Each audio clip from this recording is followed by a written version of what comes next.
오늘 설교의 서두를 설교 제목을 한번 잠깐 설명을 드리면서 설교를 이어가려고 합니다. 설교 제목이 이제 교회로 하나 되게 하소서라고 제목이 있는데 사실 문법에 적절하지 않은 표현입니다.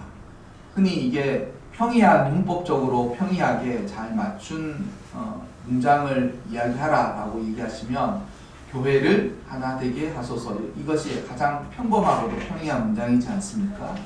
그런데 제가 왜 이렇게 좀 평범한 그리고 문법에 잘 맞는 그런 제목을 하지 않고 왠지 문법에 잘 맞지 않고 좀 의미적으로 잘 다가오지 않는 그런 단어를 썼는가? 제가 이렇게 설교를 준비하고 제목을 정하면서 교회를 하나 되게 하소서라고 지어봤더니 그 말 안에 어떠한 내포적인 의미가 있느냐면, 교회가 하나 되지 않은 일들을 너무 많이 보니까 이제 궁여지책으로 우리 모두 교회가 하나 됩시다 라고 이야기하는 것 같아서 교회가 하나 되지 않고 교회가 분열되어 있고 교회 역시 그러한 모습들을 많이 보여주면서 사람들에게 덕을 끼치는, 아니면 교회의 참모습을 보여주지 못하는 것을 우리 흔히 말하는 디폴트 값으로 이야기하는 것이 아닌가라고 그런 안타까움이 들더라고요. 교회를 하나 되게 하소서. 저 역시 이러한 설교도 많이 했고 또한 이러한 설교도 많이 들었습니다. 근데 그 설교 안에 내장되어 있는 말들이 교회가 너무 문제가 많고 하나 되지 못하고 또한 하나 되는 것에 어려움을 느끼고 있으니까 우리 모두 하나 됩시다 라고 이야기하는 것 같아서 그 말들이 꺼려진다라는 것이죠. 여러분, 원래 교회의 참모습, 그리고 주님께서 교회를 만드시고 또한 교회를 이끌어 가시는 참모습의 기본 값은 하나 되는 것입니다. 교회는 분열되어 있는 사람들을 모아서 하나 된 게 아니라 교회는 탄생 그 자체가 하나라는 것이죠. 그래서 우리가 흔히 이거를 영어를 그렇게 쓰는 것이 표현이 좋진 않지만 제가 가장 이 표현이 잘 맞는 게 디폴트 값이라는 거예요. 모든 것이 우리가 기계를 사든 어떤 제도를 만들든 처음에 딱 기본적으로 세팅되어 있는 게 있지 않습니까? 그 디폴트 값이라고 흔히 이야기하거든요. 컴퓨터를 사든 뭐든지 가장 기본적으로 이게 기본적인 어떤 것을 갖추었을 때 그걸 디폴트라고 이야기하는데, 교회의 디폴트는 하나인 거예요. 하나 되지 않는 것들을 모아둔 게 아니라 교회의 원래의 값은 하나라는 것이죠. 우리가 읽었던 본문도 보면 다 하나다라고 이야기하지 않습니까? 그래서 교회를 하나 되게 하시는 것이 누구의 뜻인가? 하나님의 뜻이라는 것이죠. 우리가 읽었던 그 6절을 보면 하나님도 한 분이시다. 하나님은 한 분이시다. 그리고 그 하나님이 만유의 아버지, 세상의 모든 것을 만드신 분이시다라는 것이죠. 그런데 그 세상의 모든 것을 만드신 분이 만유 위에, 그러니까 세상에 있는 모든 것을 통치하신다는 것이죠.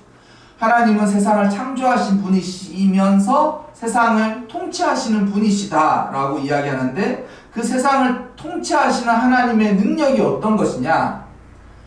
세상의 사람들은 이렇게 이야기하는 것이죠. 사람들은 나를 믿고 따르면서 이렇게 하자. 흔히 리더들이 그런 이야기를 하죠. 지금이 여러분들은 느끼실지 모르겠지만 대통령 선거를 한 100일여 앞두고 있고, 이 대통령 선거를 치르는 모든 당과 후보들한테는 정말 힘든, 정말 살얼음판을 그리고 이 싸움에 승패가 있는 그런 살얼음판을 싸우러 가는 것 같지만, 여러분, 이때가 선거권이 있는 우리들에게는 제일 기분 좋은 날들이에요. 그러니까 요즘은 뉴스 볼만하지 않습니까? 뉴스 보면 세상에 저렇게 잘난 사람들이 쩔쩔매는 것들을 너무 보면서 정말 선거권을 갖고 있는 우리가 정말 대단하다라는 생각을 합니다. 그런데 여러분, 딱 100일 지나고 나서 그 사람이 대통령이 되고 나면 더 이상 우리가 기대하는 것처럼 짜릿한 그 일들을 이제 하지 못하고 5년을 참아야 돼요. 5년. 그렇지 않습니까? 그러니까 지금은 선거권을 가진 우리가 피선거권을 갖고 있는 그런 대통령 후보들을 볼 때 마치 우리가 우쭐할 만큼 대단한 사람인 것 같고, 저 사람들이 어디를 가든지 누구를 만나든지 굽신굽신하고 그 사람들이 이야기를 들어주려고 하고 또 내가 이러한 일들을 하겠습니다 이렇게 하겠지만 100일이에요. 100일이고 100일이 지나고 나면 그 사람이 어떻게 하겠습니까? 대통령으로 군림이라고 단어를 쓰기엔 적절하지 않지만 그 사람은 자신의 대통령으로 자신의 정치적인 어떤 뜻을 펼칠 것입니다. 그때가 되면 더 이상 우리는 그 사람들이 그 이전과 다르다라는 것을 느끼게 될 것입니다. 그건 당연한 것이죠. 세상의 민주주의는 그러한 것입니다. 그러한 것이에요. 우리가 아무리 민주주의가 어떤 약점들이 있고 그렇게 하지만 민주주의는 그런 거예요. 그래서 세상의 사람들이 어떻게 세상을 통치하겠습니까? 하나님처럼 통치하지 않아요.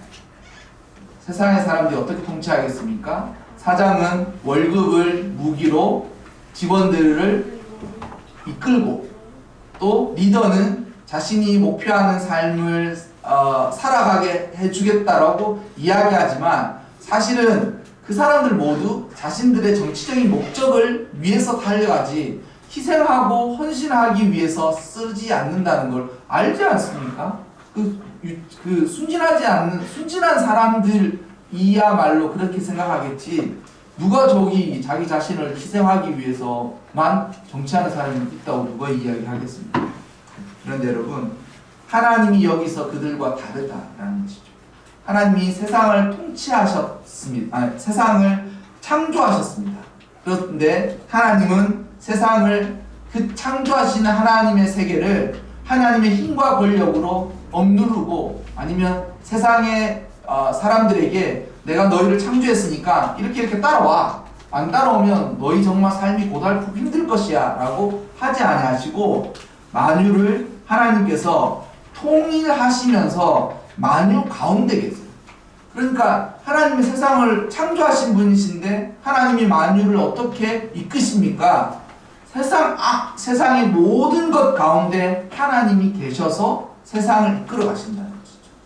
그러니 이것이 하나님이 세상을 통치하시는 법이에요.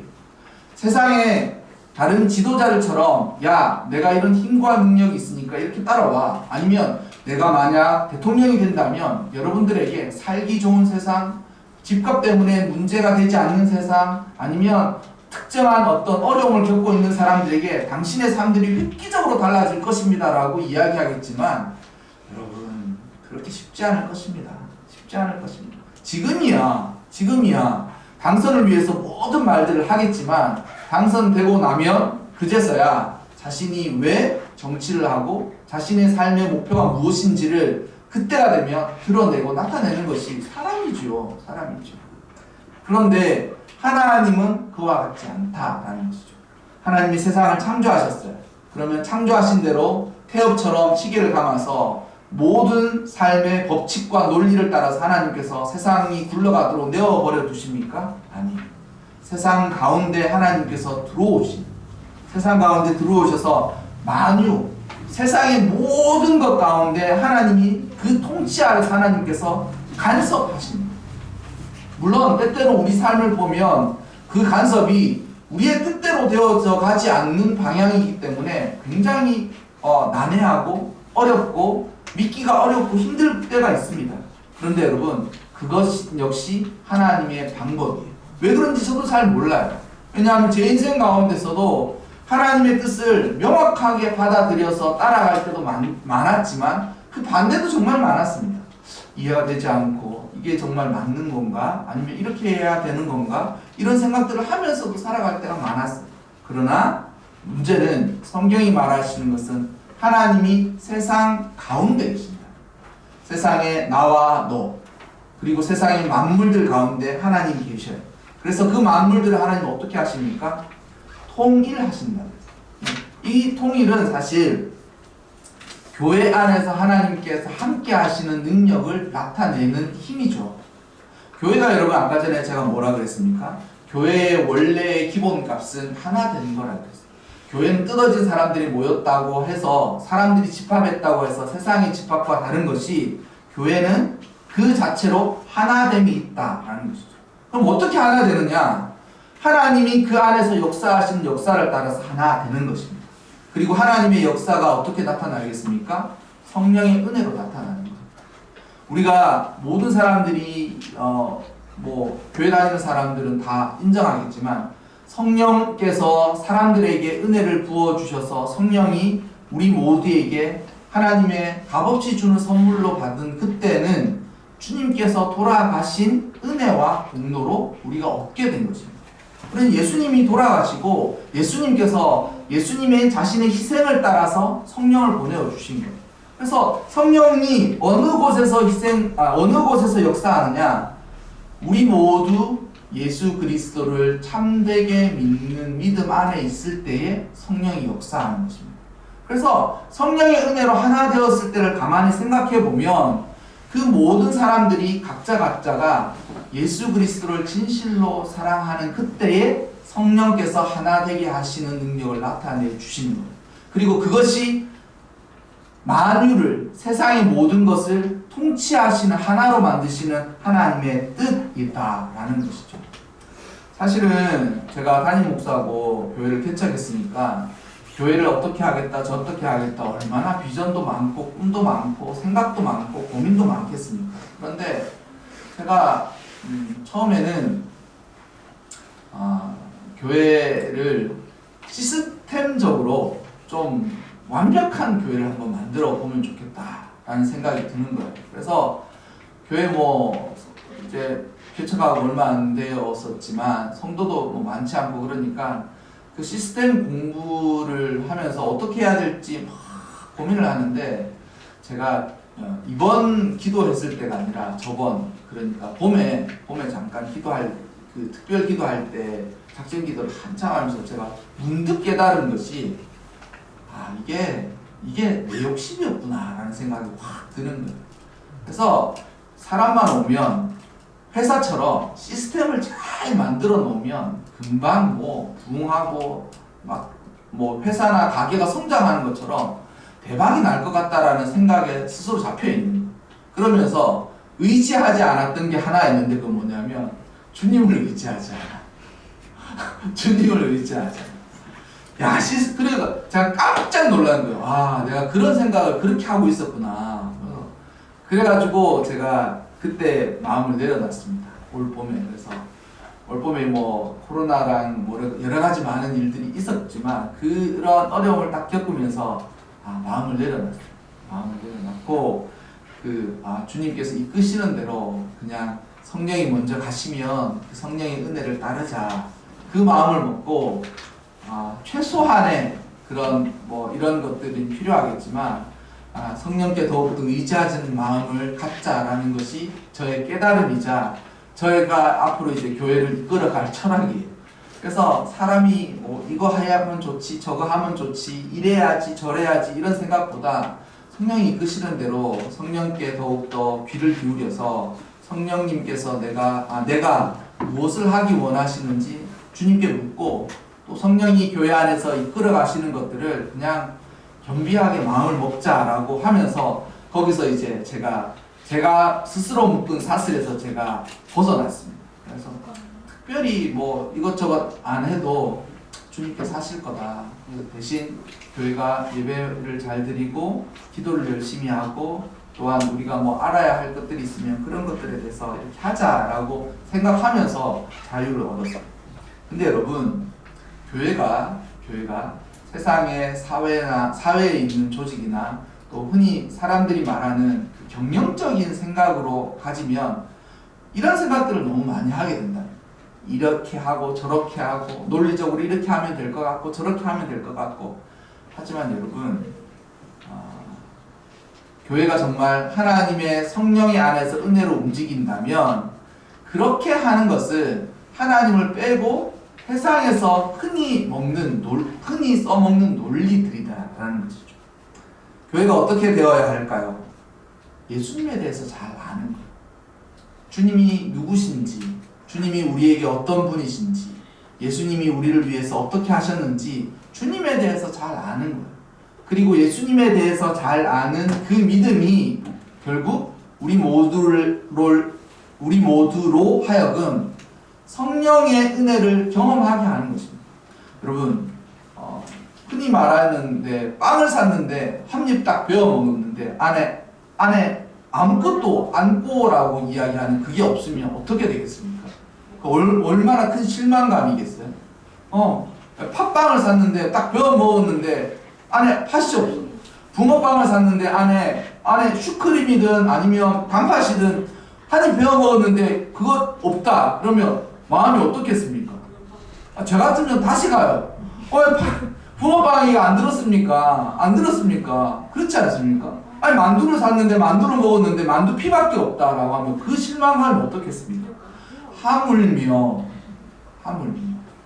교회를 왔는데 성령의 은혜를 경험하지 못하고 성령의 그 놀라운 능력을 경험하지 못한다. 그 실망감은 그런 붕어빵의 문제가 아니라는 것이죠.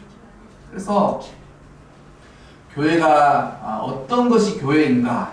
교회 역시 논리적으로, 신학적으로, 이론적으로 많은 것들을 설명할 수 있겠지만 교회 안에 성령의 은혜와 성령의 역사의 경험이 없으면 그것은 정말 이 붕어빵의 문제 정도가 아니라 붕어빵의 문제 정도가 아니다. 그래서 교회가 하나 되기 위해서는 예수 그리스도를 깊이 묵상하고 깨닫는 것이 필요합니다. 주님이 누구신지. 그러니까 교회 온 한 사람 한 사람에게 제가 만약 해야 할 최선이 있다면 예수님이 누구이신지를 깊이 깨닫게 하고 그 한 사람 한 사람이 예수님을 바르게 알고 인격적으로 만나는 데까지를 제가 목표하면서 목회를 하려고. 그래서 교회를 저도 참 답답하더라고요.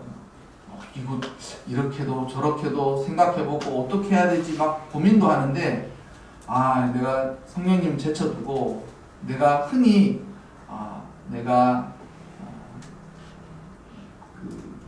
이제 앞선 사람들의 잘못을 보면서도 나 역시 그렇게 따라갈 수밖에 없구나라는 그런 깨달음을 얻었었습니다.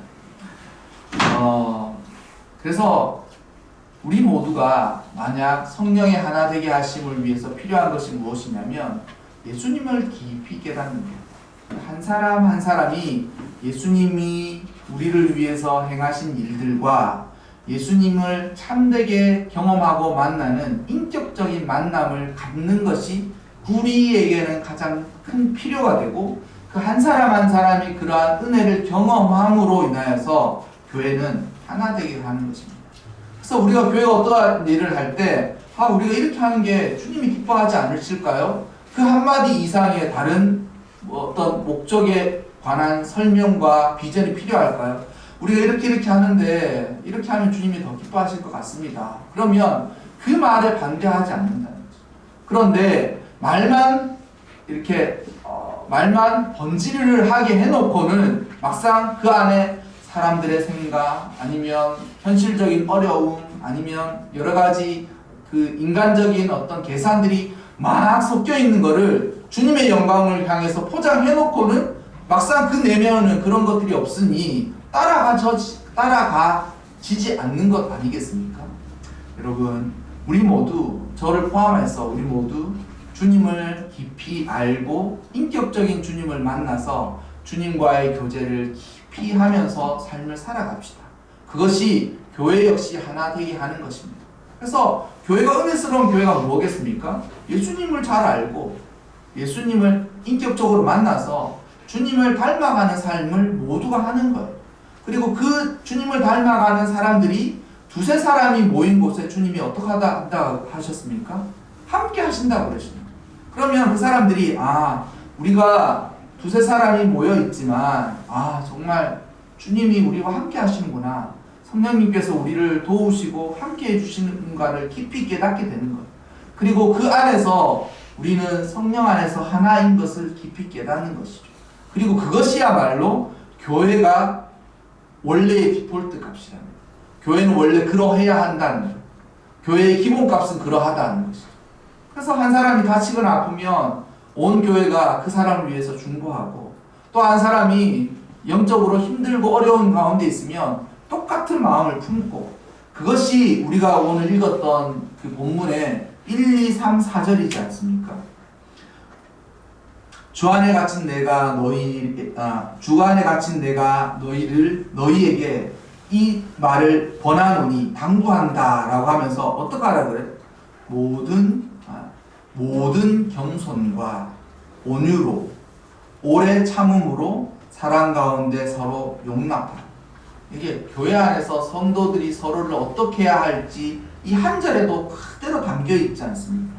마음을 낮춰서 겸비하고 겸손한 마음을, 내가 잘났다 이것이 아니라 마음을 겸손히 갖는 거예요. 그리고 부드럽고 따뜻한 마음으로 우리가 혹시 흠이 있더라도 그를 오래 참아주고 사랑 안에서 서로를 용납해주는 거예요. 저 사람의 저런 모습. 우리가 얼굴이 다르시 성격도 다르고 성질도 다 다르고 위치도 다르고 형편도 다르지만 우리는 충분히 그것을 용납해 줄 수 있어요. 왜냐하면 주의 성령 안에서 하나 되게 하시는 것을 하나님께서 그렇게 하게 하실 거니까 그것이 가능하다라는 것이죠. 몸도 하나이고 성령도 한 분이시니 너희가 이러한 소망 가운데서 하나 되게 하는, 성령이 하나 되게 하는 것을 힘써 지키라.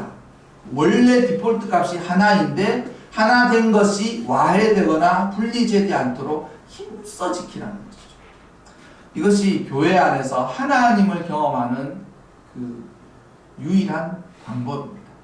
하나님이 우리와 함께 하시는 것을 경험하는 것을 어떻게 알 수가 있겠습니까? 수치적으로 우리가 계산할 수 있어요? 아니면 하나님이 있다라는 것을 증명해낼 수 있는 공식이 있을까요? 이것밖에 없어요. 우리 교회가 있는데 우리 교회에서 성령 하나님께서 우리와 함께 하시는 것을 우리 모두가 느끼고, 또한 우리 모두가 느끼는 우리가 서로가 서로를 향해서 하나 되게 하는 그 유일한 방법으로 교회의 본 모습을 찾아가는 것입니다.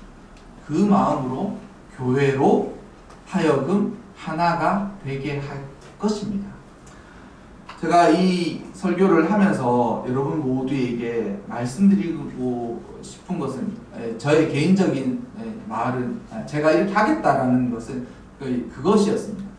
저 역시 여러분 무엇을 알겠습니까? 제가 한 몇 달 전부터 그런 기도가 절로 나옵니다. 하나님, 예전에는 담임 목사 하면 뭐 잘할 줄 알았거든요. 근데 아무것도 모르는 것 같은 거예요. 마치 제가 그 준현이 준서를 낳고 애들이 아주 어렸을 때 어느 날 저희 장인어른과 함께 밥을 먹으면서 그 말을 했던 게 그대로 적용이 되는데, 그때 어떤 이야기를 했냐면 저희 아버님이, 그러니까 저희 아버님이 첫 번째 사업에 부도가 났을 때 나이가 준현이 많았을 때, 준현이 그럴 때 한 5살, 6살이었어요. 그래서 그날 왜 그런지 모르겠지만 이제 저랑 저희 장인어른이랑 이제 준현이랑 셋이 봄날인데 정말 따뜻한 봄날이었는데 아침을 먹는다고 거기 앉아서 밥을 먹는데 문득 그런 생각이 드는 거예요. 우리 아버지가 부도 나셨을 때 내가 이 나이였었고 우리 아버지가 내 나이였었구나. 그것이 확 깨달아지면서 그때 어렸던 아들인 내가 아버지를 볼 때는 아버지는 태산 같았었는데, 태산 같은 아버지가 왜 저런 잘못을 해가지고 우리 모두를 괴롭히지? 이런 생각을 했는데, 제가 아버지가 되고 보니까 그때의 아버지 역시 저처럼 너무 모르는 것이 많고 할 수 있는 것이 부족하고, 그리고 힘이 연약한 한 인간이었을 뿐이었을 것이다 라는 것이 깊이 깨달아지는 거예요. 그래서 그날 아침에 밥을 먹으면서 아버님한테 옛날에 우리 아버지 이야기를 하시면서 아버님 제가 요 준현이 만날 때 아버지가 이렇게 부도가 나셨던 것 같다 이렇게 얘기를 했던 게 나는데, 몇 달 전부터 저도 그 생각이 너무 나는 거예요. 어떤 생각이냐면 담임 목사인데 할 줄 아는 게 없구나, 할 수 있는 게 없구나, 그 생각이 너무 절로 드는 거예요. 그러면서 이번 특별 기도 하면서도 하나님, 저 진짜 할 수 있는 게 없으니 주님이 이끌어 가시면 그 이끌어 가는 대로만 겸손히 따를 테니까 어찌하든 우리를 불쌍히 여겨달라고 그 기도를 하면서 이번 특별 기도를 끝냈던 것 같습니다. 여러분, 뭐 담임 목사라고 뭘 알겠습니까? 할 수 있는 것도 부족하고 진짜 기도가 절로 나와요. 절로 나오고, 그런데 그 가운데서 우리의 유일한 소망이 뭐겠습니까? 하나님이 세상을 창조하신 대로 세상 가운데서 하나님께서 만물 가운데 계셔서 그 세상에 흩어져 있는 모든 세상의 기운들, 법칙들, 사람들, 그리고 사람들의 마음들을 하나로 통일시켜 주실 것입니다. 그리고 그 하나 되는 것을 우리는 교회 안에서 느끼고 경험할 수 있을 거예요. 그리고 그것으로 인하여서 교회가 참다운 교회가 성령이 함께 하시는 것으로 우리 교회 안에 하나님이 우리와 함께 하시는구나를 우리 모두가 경험하는 것이죠. 혹시 교회에 그것 말고 더 필요한 게 있을까요? 그거면 족합니다. 그거면 족합니다.